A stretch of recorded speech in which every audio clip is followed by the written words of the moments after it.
Hello, Libra. How are you doing? It's time for your bonus reading. Bonus reading for the month of March 2021. Okay? What I'm looking for is details that I left out in the main monthly reading. That's what I'm looking for in my bonus readings. For those of you who have never been here, maybe you're somewhat new to my channel. All right, so if you would like to find information on how to schedule a personal reading with me, please look in the description box of the video, please. So let's hop right into this. What do we have for Libra? I'm going to do a quick vibration check between the two of you. Quick vibe check between Libra and the person they're dealing with. What do we got? Universe, something good. Hopefully something good. Okay, ooh, the Temperance. Okay. Not a negative card to start it off with, so that's good. I feel positive about this.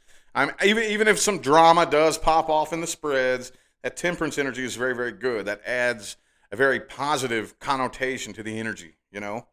Could be a Sagittarius that you're dealing with, possibly. Let's get 4 shuffles. 1, 2, 2 more.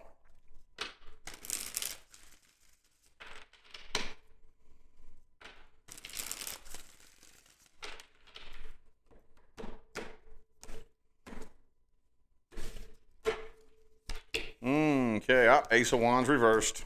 Okay. All right, you have the Emperor and the Empress. That's good. Okay, that is the male and female counterparts of the tarot, the mother and the father. I know that not everybody is dealing with a male and female type of situation, but this is just energy. Okay, take it however it energetically resonates, masculine, feminine, male, female, whatever. Okay. But it is good. It definitely looks to me like there is potential between the two of you. I felt something positive when it came to that Temperance, okay? So let's call out the major arcana real quick here. It could be a Cancer. I have Taurus, Aries, and Sagittarius, and Gemini. Oh, and you know what that Gemini card means, right? It means some of you could be dealing with a twin flame, okay? That's not everybody, so don't take that and run with it. But if you come to me for a personal reading and ask, is this person my twin flame? This is the card that I'm looking for in the upright, okay? But even if it's not a twin flame, which like I said, it's not for everybody, the intensity level of this connection is equal, okay? It's just vibrationally different. But this person, the connection is so intense, this person's very nervous about it, okay? I don't think this person has felt a connection this intense before, okay? The Ace of Cups is in the reverse, so I don't really see them coming forward. Not really. There's potential here. It looks like you're moving forward too. You're moving on from this. Okay, this looks like a past situation where you all are both moving on and waiting on each other. You're somewhat mirroring each other, okay, with the Hangman here. Okay, also too, I do think that you all are being given the opportunity to attempt to reconcile. That opportunity is on the table here, and there is potential. But like I've said a million times, if you don't utilize that potential, it won't happen. Everything requires work and effort. Okay, so there is potential. There's massive potential for the two of you to come together, to build, to grow, to be successful. But both of you have to utilize that potential. And it doesn't look like that's happening right now. Okay, it doesn't look like it's happening. The person you're dealing with is they're still very shook up. Okay, they can't shake this connection. It's too intense. It's too intense. And you have a lot of feelings too that you don't want them to know. You don't trust them with how you feel. I don't really think you trust this person with how you feel at all. Okay, well, let's look a little bit more at the person that you're dealing with. Take a look at the person Libra is dealing with. And what I'm looking at is how they feel about you and what their true intentions are. How does this person feel about Libra universe and what are their true intentions? Person Libra's dealing with, March 2021. Okay, the Seven of Swords in the reverse, they feel guilty. They feel like it was their fault. Okay, they could have been caught in a lie. You could have caught them in a lie. But whatever it is, they feel sorry. They feel guilty.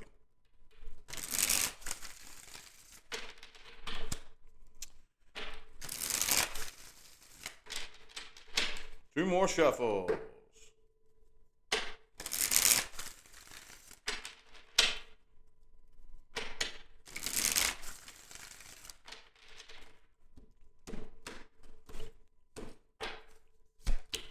Okay, the Queen of Wands. All right, King of Swords reversed. This person's very conflicted, dude. Very conflicted.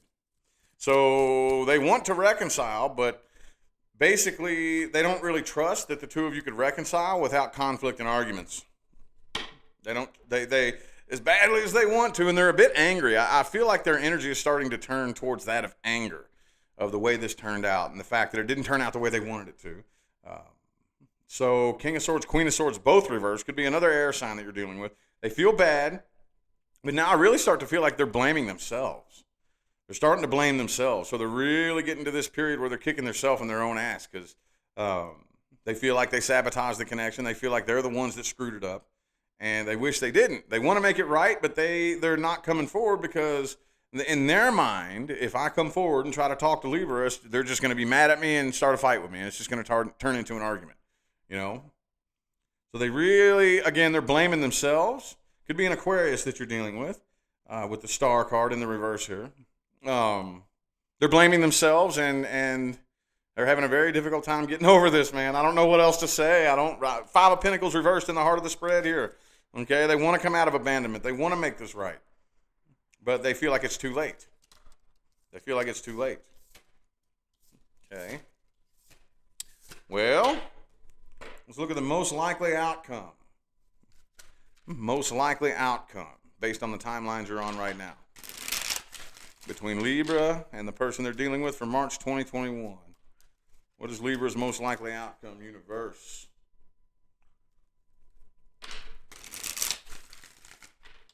Most likely outcome. Got to do the little Jeopardy music, little elevator music. All right, Seven of Pentacles. Not a whole lot of action in that card, y'all. Let's get 4 shuffles. 1, 2, 2 more.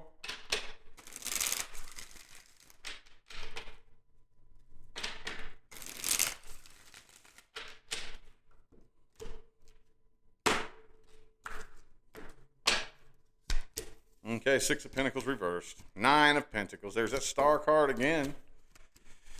Oh, man.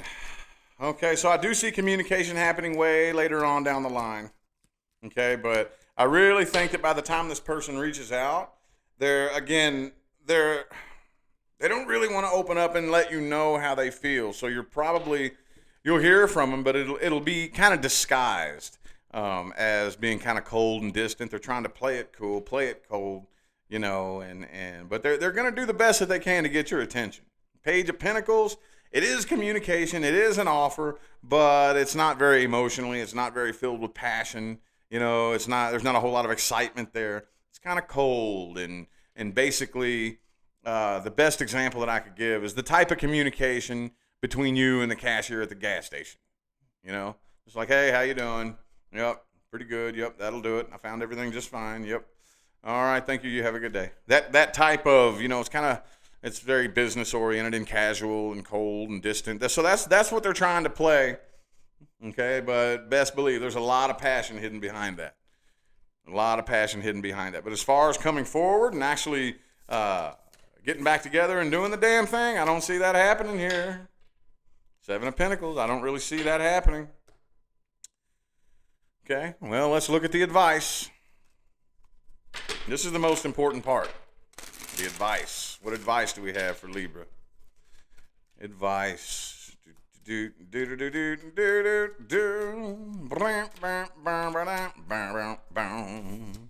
Knight of Swords reversed. I wouldn't be the one to reach out if I were you. Okay? Especially those of you who are dealing with somebody in which it was them that was the catalyst for the separation. It's not your job to reach out. Don't do it just yet. They have to, like I said, well, they're already feeling it anyway. They're already feeling the feeling of guilt and what I did wrong and this, that, and the third, whoop-de-whoop. But they have to come to that themselves. Be like, all right, well, I'm going to suck it up. I'm going to swallow my pride, and I'm going to attempt to make it right. Okay? So if I was you, I would hold off on opening communication. Let them come to you.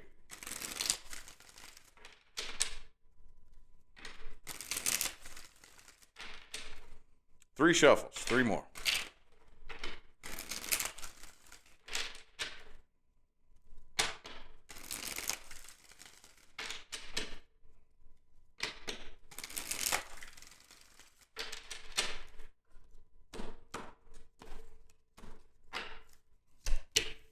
Ten of Wands.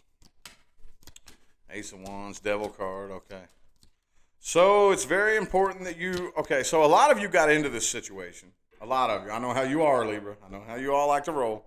A lot of you got into this situation because you felt like you could help somebody, okay? And there's nothing wrong with helping people, but don't take on burdens that aren't yours to take on. Basically, okay, let me rephrase that. You are not required. It does not make you a better person if you go out and try to save the world and try to help everybody and give all of yourself until you have nothing left to give. Okay, as a matter of fact, if you do it that way, you're actually doing anybody that you're trying to help a disservice. Okay, the difference between service to self, service to others, is that service to self people are of service to only themselves. Okay, if you want to be of service to others, it behooves you to put yourself first, but just don't only put yourself. You know what I mean? The example that I always like to give is if you could imagine there's a small town with one ambulance at the hospital, okay? And this ambulance, basically, if anybody gets hurt or anything like that, it's up to this ambulance to go get the person and bring them to the hospital, okay? But if we never, ever take that ambulance to the mechanic, take it into the shop, make sure the tires are good, make sure the oil's changed, make sure it's got good spark plugs, good wires, you know, all that good stuff. If we never, ever, ever do that, and we just keep putting everybody else's medical emergencies ahead of the condition of the ambulance, eventually somebody's going to die because that thing's going to break down. It done gave all of itself. It ran itself into the ground trying to help everybody, and now it is of no service to anybody. Now, because we neglected that ambulance, it's a disservice. Now people are hurt worse as a result of that. You see what I'm saying? Does that make sense? Okay, so if you choose to help somebody, two things. First and foremost, okay, be sure you are in the position to be able to help them. Okay? You are not a bad person if you choose not to help somebody that you're not in the position to help. That does not make you a bad person. Don't let anybody deceive you into believing that you are. Okay, that's manipulation. You can get the hell away from those people. Okay. Secondly, if you do, okay, I am in the position to help this person, so I'm going to go ahead and help him. Do it with no expectations. Don't have any expectations. Oh, I'm not doing this so that I can hang it over your head in the future. I'm not doing this with the expectation of getting something in return. I'm doing this out of the kindness of my heart because that's what kind of person I am. Now, if you choose to appreciate it and pay me back one of these days, hey, that's a bonus. That's a privilege. Okay, but if you don't, if you just go about your merry way and never ever speak to me again, okay, whatever, that's on you. If you tell me to shove it up my ass and you spit in my face after I help you, okay, that's on you. That's not on me. See what I'm saying? I'll be rewarded. You won't. So, also, too, if I were you, I would keep my options open. Don't put your life on hold for one person, okay? Again, well, not only that, but that will increase the chances of this person coming back around. That will influence their energy, okay? We can't manifest a person to do something. You know what I mean? Like, if you keep your options open and you energetically shy away, that could influence a person to want to be drawn to you, okay? Don't put your life on hold for them. It's very important to maintain a sense of emotional independence, okay? There's nothing wrong with emotional assistance. We all have bad days. We're humans, okay? Some days I need just a shoulder to lean on. I just need somebody to hear me vent. I need somebody to be there for me some days. But there's going to be days where there is nobody. It happens. It happens. There's going to be days where there is nobody for me to lean on, and it's all me against me.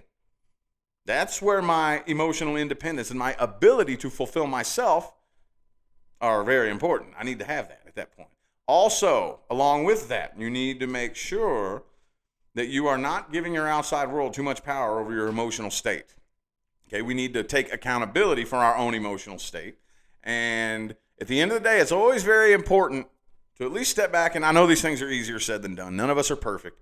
But at least put effort towards, okay, if something happens to me that really hurts me or pisses me off or makes me mad or whatever, I should at least at some point step aside and ask myself, is it the thing that happened, or is it the way I responded to the thing that happened? What if that thing could happen and I could be not affected by it? What if? Is that possible? For this thing to happen to me and not bother me and not affect me? Is it possible for me to develop that sense of emotional resilience? Maybe I should work on that.